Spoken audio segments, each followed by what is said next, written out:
What do you think I'm doing gender-wise? Oh, it's Pride Month. We don't want to commit a hate crime, do we? Come on, everyone. We know it's not going to be a normal one. Have a guess. The terrified fuckers. It is more transphobic that you don't know. Oh, that's offensive. I am a trans guy. I would have also accepted Rosie O'Donnell. That's what the bullies on TikTok keep fucking calling me. And I just accepted that. What do we think I'm doing accent-wise? I came in very aggressive. This is... You know what the answer is. Irish? Connor, I'm so sorry.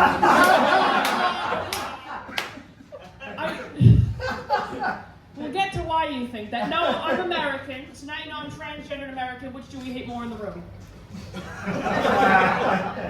That's an easy. It is Pride Month, everyone. It is an easy answer. Right now, really?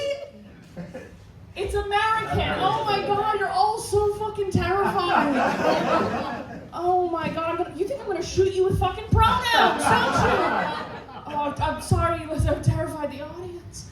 No, I am transgender and American, very contentious identities right now. So I am also an Irish citizen, though. So I am renouncing my American citizenship. Connor's judging the shit out of me because being Irish American is more contentious than being trans. It genuinely is. I do get away with it a bit because my family left Ireland not during the famine, but specifically in 1917. No one's read a fucking book in the room, okay? If you don't know, basically what I'm implying is somebody blew up a bridge. We don't know who it was for sure. It was definitely my grandfather. And we were suggested to move to New York. And that's how that happened.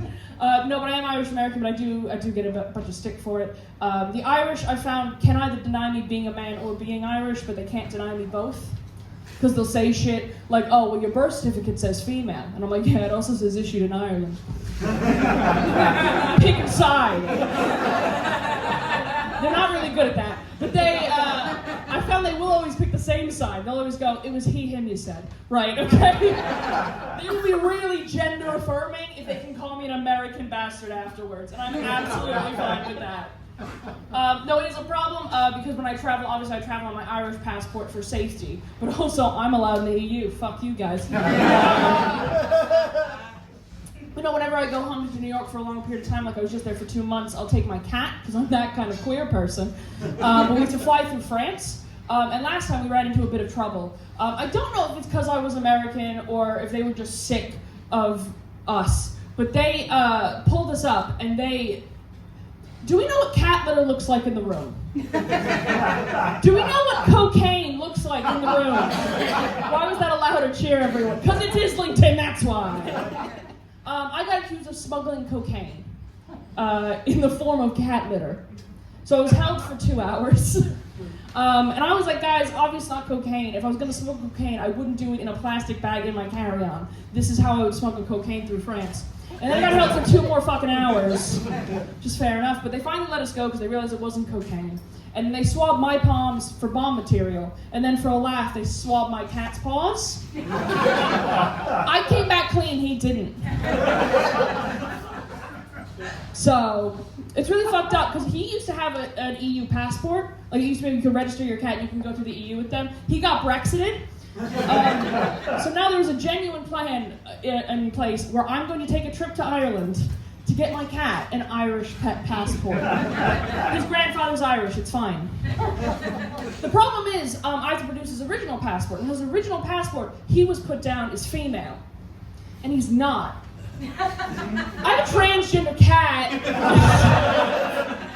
Because when we got him registered, his balls hadn't dropped, and my vet's an idiot, and I didn't think to finger him, because I'm not a pervert. But he was registered as female. So I'm now in the position, as an accused drug smuggler, taking my terrorist cat to Ireland to get him a gender recognition certificate.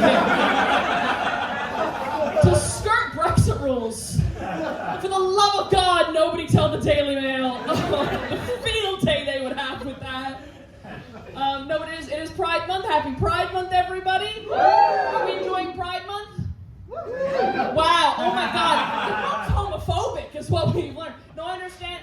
Give me a cheer if you're queer in the room. are already fucking exhausted with Pride Month. It's bad kind. Because here's the thing, we call it Pride Month. It's Pride season. We've taken the whole summer. I don't know why. Do you have any idea how exhausting it is to be proud for 3 months straight? The British can't manage a fucking day. And when you do, it turns into a race riot up and down the country. It's absolutely ridiculous. Oh, we forgot last summer, did we? I can't forget it because I was touring the country and I was touring in the exact pattern as the race riots. So if you look at my train journeys, it doesn't just look like I'm a racist. It looks like I'm a racist groupie. Like it was my version of Cowboy Carter, but in the worst fucking way. It was ridiculous. I was just in New York, and I was hit with the realization that, because Americans, we get accused of being racist, like systemically racist all the time, which is true, but our racism is different. Because Americans' racism is honest. In America, we all know a racist Tony. His name is Tony, he's a racist, you talk to Tony, he's going to say some racist shit. And that's what you know. Here, you have Anthony. And Anthony's not a racist, he just wants to keep Britain British. You guys are sneaky about it. I don't like it, because you criticize America so much, and I get it. But I've been here for 10 years. I've been here for 10 years, and I can't say shit. I vote here, I do everything, but I can't criticize a goddamn thing. Because what do you always say? Oh, well, at least we don't shoot our school kids. And yes, sure, you're right. You got me. But what's fucked up is you don't give us enough credit. Because, like, if you remember during COVID, we almost solved school shootings. It turns out you don't have to ban guns, you just have to ban school. It's half the equation. That's why Donald Trump is getting rid of the Department of Education. He's saving the lives of children. No, but I had to go home to go to a wedding and a gender reveal for a baby. Do you have any idea how crazy it is to invite a trans person to a gender reveal party? When I had mine, everyone was fucking mad about it. We were so happy about this baby. And here's the thing, I get mad at gender reveal parties because they're stupid and just like a grab for more gifts. But also, it's a misnomer. Because it's not a gender reveal, it's a sex reveal. They're throwing baby sex parties. And I think we need to call them what they are, definitionally, baby sex parties. And maybe when we call them baby sex parties, we'll stop fucking having them! And we'll be free! Ridiculous. No, being trans is, I think, as difficult as being American right now, because you're not bringing up America in your Supreme Court, are you? Do you know about the Supreme Court decision? Basically, J.K. Rowling paid $70,000 for the bathroom debate to go to the highest court in the land, which is absurd. Because the bathroom debate is so stupid. Because when you get down to it, they're not arguing that trans people are dangerous. That's what they believe. But they can't say that in public anymore. So what they are arguing in the court is not that trans people are dangerous, that men are so ingrained to hurt women and children that they will put together an entire outfit so they can sneak into bathrooms and assault people.